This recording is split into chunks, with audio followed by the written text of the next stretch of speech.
Hey, beautiful people. We are on day 60 of Strong and 75. And day 60 is all about submitting a complaint with the CFPB. And let me actually zoom in and come closer to make sure I say my disclaimer about the CFPB. Knowing what I know now, I honestly would never submit a complaint with the CFPB. I'm just being honest. I just feel like I would rather sue companies and get a check, get some deletions off my credit reports, than to beg the CFPB to delete something, and then you go through the hassle of asking them to do. And a lot of times that stuff don't get deleted. My friend recently was able to get something deleted from her credit. I'm like, okay, that is very, very good for you. And it is good if that's the route you want to go, but I'd rather just put a lawsuit in, get some money, get the account deleted from my credit reports, because that's the main thing. And then I never want to see that account again on my credit reports. I'm not going to go back and forth with the CFPB to ask, to ask these companies to delete anything. And that's just me being real. I was like, okay, should I be like corporate with this and back, oh, this is how you do it? No, I just don't feel like that I'm going to be like that no more. Like I can't. I don't want to. I don't think I ever really been like that. I kind of tell people what stuff is, and then you guys can do what you want. But knowing what I know now, I would not necessarily do a complaint with the CFPB. Some people have gotten results where their account got deleted, but knowing what I know now, I'm just going to sue them. I'm not going to play games with these companies, and that's just how I feel about it. Now, you can do a complaint with the CFPB. That is what our day 60 about. But then day 61 is about suing. What I would rather do, I would rather send all my letters certified, at least 2 to 3 months of letters certified, and then I would just submit a lawsuit. That's what I would personally do. So that's what I wanted to make sure that I tell you all that I would do, instead of just saying, "Oh, yeah, do a complaint with the CFPB," because I don't see it. I don't know. I just personally don't see it. I would rather go the lawsuit route. Okay, that's what I would rather do. But putting all that to the side, I gave my disclaimer about what I will do.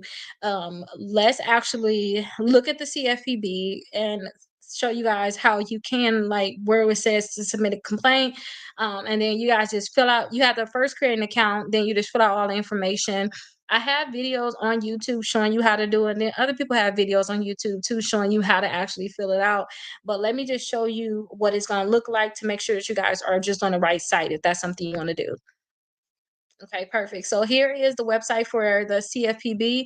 So you will see it's consumerfinance.gov /complaint. So what you want to do is you want to click right here where it says start a complaint. So click right there. And then you want to fill in your information. If you already have an account or you create an account, you can go right here and actually sign into your account and then submit another complaint. But if you don't have an account, you can do your first and last name, your email address, your phone number, and then create you a password and then sign up and verify your email. So they want you to actually go to your email and then verify your email. But that's how you can actually submit a complaint. Now, the CFPB was supposed to be able to help with companies are violating us to like get certain things deleted, but I just have not been seeing it. I just feel like nobody should have to, like, I'm like, oh, sue them. We should never even get to that point. Companies should be on top of it. But since there is a lot of companies out there doing like credit repair and things like that, and a lot of people are doing a lot of fraud too. Let me just say that. People doing a lot of fake identity theft and stuff like that. They're not trying to do anything unless they see a lawsuit, and then at that lawsuit they get evidence. Then they want to go ahead and settle. Give you a check, delete it from your credit reports, and make sure that they're not reporting again. So that's kind of what I have been seeing, which made me 5 years ago say, you know what, we need to start suing. And now it's kind of like opening it up more. Now I'm actually about to go to law school, and I've been learning so much more about it, and I've been doing my own lawsuits and stuff like that. But the CFPB have not been, to me, doing what they need to do. So if a creditor or the credit bureaus are not responding, um, or the collection company is not responding, you can do the CFPB. It could be powerful steps if it actually works. So if a lender or bureau isn't fixing an error, so you can file a complaint on the consumerfinance.gov. Make sure you guys include your dispute letters. They say black out certain information. Include your dispute letters, screenshots, and then your dispute timeline. And this can help make sure that it can force companies to do something with your complaint.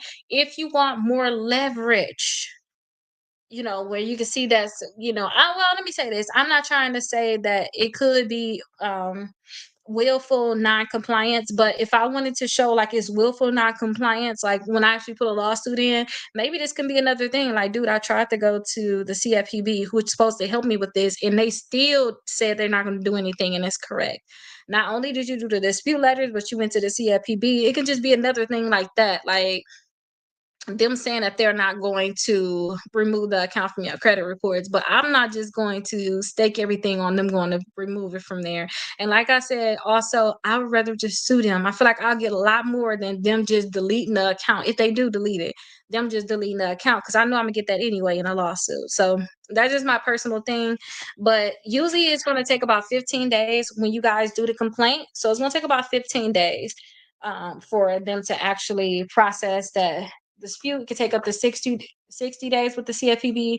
The complaint, should I say, not dispute, but it is really a dispute, because sometimes you'll see, you'll get a response from a bureau like Experian to be like, oh, we got your dispute, allow us 30 days and we'll mail you your results. I did not do a dispute. That is not what I did. I did a complaint, and I want y'all to do it within the 15 days. But again, that's why I said it's not to me what it's cracked up to be.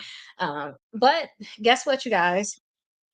It's all right, because day 60 is suing for FCRA violations. I do have a full starter kit within the course. So you guys will see the workbook and the course at strongand75.com. But I have a full starter kit to show you guys how to actually do it. And if you guys ever need like an attorney, no matter what state you in, definitely let me know, because I can be able to help guide you in that direction. I just been researching a lot of cases right now, just getting ready for law school. I'm trying to keep an open mind too, but I know I want to do. When I go to law school, like, don't convince me to do nothing else, because we go to law school, like, be open. You might change your mind. I don't want to change my mind. I didn't come here for nothing else. Like, but I want to keep an open mind also. But I've been learning a lot about the different cases, about a lot of lawsuits. I'm going to be telling the people that's inside of my exclusive credit membership about the different lawsuits that I've been finding, because I didn't even know you could sue for so many different things. It's like, what they do, like, it's been the smallest little things. And even too, when those collection companies email you, call you, or text you, I've been seeing how they've been setting these companies up to actually get a check for them, sue for their clients. I'm like, I have to tell us about this. But I don't want to just say it out on YouTube. I want to say it behind the scenes in my exclusive credit membership. I think it would only be right for me to do that. But if you guys ever call me, I'll definitely tell you all personally. So again, you can always call me, and I'll definitely tell you, because I talk too much. 'Cause I talk too much for sure. But I'll see you guys for day 61, where we're going to talk about suing for FCRA violations. So I'll see you all there.